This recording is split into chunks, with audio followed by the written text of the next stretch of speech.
Well, howdy there, Internet people. It's Bo again. So, today we are going to provide an update on the situation with Trump. We're going to go over one of his legal entanglements and some of the developments there. This is the stuff in D.C. So, not the New York stuff, not the Georgia stuff, not the document stuff, not the civil stuff. This is the D.C. stuff. It was talked about over Thursday and Friday while it was happening, but it didn't really seem to get the emphasis that it should. So to put a little bit of context on it, one of Trump's top aides for years was questioned by the Department of Justice over Thursday and Friday, 2 days. Boris Epshteyn. The reporting suggests that this was all focused on January 6th stuff, and he was questioned about his interactions or relationship with Rudy and Eastman and all of this stuff. So it's playing into the paperwork plot and all of that stuff. It is worth remembering that this is somebody who had their phone taken. You know, I want to say it's 9 Trump aides had their phones taken by the feds. He's one of them. During the questioning over these 2 days, it's reported that Smith himself came in and sat in on the questioning. That's how it's being reported and framed. It was said that he didn't ask any questions. He didn't lob any questions. He was just in the room, didn't ask any questions. Okay, keep your secrets. I'm going to say that there may be more to that part. It seems odd that he would just come in and hang out. It seems like a bizarre set of circumstances. There may be more to that we don't know at this point.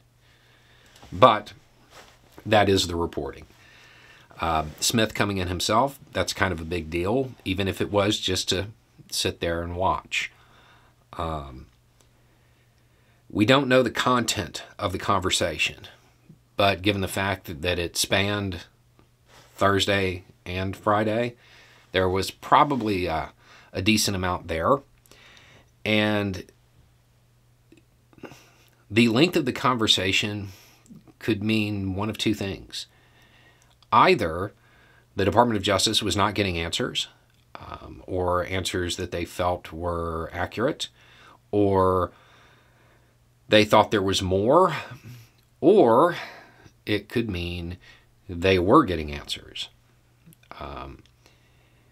Epstein's in a situation where it's probably going to be hard to protect Trump because of his phone being taken. It's a unique situation, and it's probably a major development. The conversation and what took place is probably something that's going to matter later, like when a timeline of important events is put together. This is probably going to be on it. We don't know why it's going to be on it yet. And odds are we won't know for a bit. But this is now moving into Trump's immediate circle. People that he interacted with, or still interacts with, I think, in this case. So we've talked about how these investigations are conducted and how they start in rings, and the rings get smaller and smaller and smaller. This is kind of final ring. It seems like it anyway. This seems like they are at the stage where they are talking to people who had a lot of direct contact with Trump.